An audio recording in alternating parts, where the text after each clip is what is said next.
Hoy hablaremos sobre la disfonía. La disfonía es un término que hace relación a la alteración de la voz, bien sea desde el punto de vista de la intensidad de la voz o de la calidad. Por ejemplo, hay personas con disfonía cuyo problema principal es que no pueden hablar de manera adecuada porque el tono de voz es muy bajo, no se les escucha. Además, hay otras personas cuyo problema principal es la calidad de la voz. O sea, ellos tienen un tono de voz adecuado, pero es una voz áspera, una voz que carraspea, ¿no? Entonces, de esas dos formas se puede manifestar el problema de la disfonía. La disfonía pues tiene muchas causas. Yo creo que tendríamos que diferenciar la disfonía aguda, que es sobre todo la que está relacionada con los cuadros de vías altas, o sea, las infecciones, las faringitis, la laringitis, la rinitis, que en algunos casos viene acompañado de disfonía. Estas son disfonías que suelen durar pues menos de 3 semanas.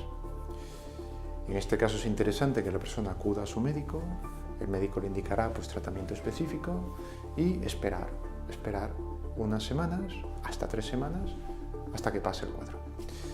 Diferentes son las disfonías crónicas, que son las que duran más tiempo. Entonces, en este sentido, sí es importante la valoración de un otorrinolaringólogo para saber si se trata de alguna lesión en la cuerda vocal, por ejemplo, tipo nódulo, pólipo, quiste, o si se trata de una disfonía funcional que aparece en las personas que tienen malos hábitos fonatorios.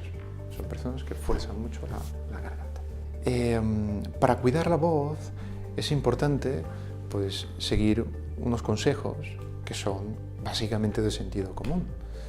El primero de ellos es pues, no automedicarse cuando nos ocurre un episodio de disfonía, ¿no? Por ejemplo, es, digamos, muy utilizado por ejemplo, algunas frutas, algunos productos, como el limón, por ejemplo, el limón puro, que sí es verdad que contiene vitamina C y que puede prevenir, si se consume de manera crónica, infecciones de vías respiratorias, pero de manera aguda no hace nada. Incluso podría hasta irritar más las cuerdas vocales.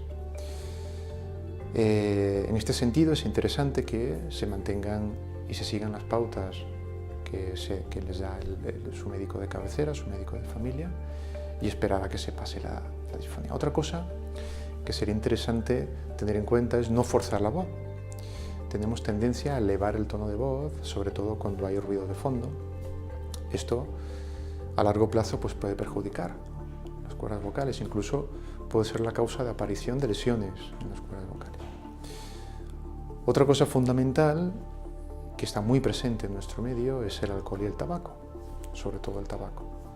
El tabaco es un irritante muy importante para las cuerdas vocales. De hecho, es el causante de patologías benignas como el edema de Reinke, que es inflamación crónica de las cuerdas vocales, pero también es el principal factor de riesgo para el cáncer de laringe.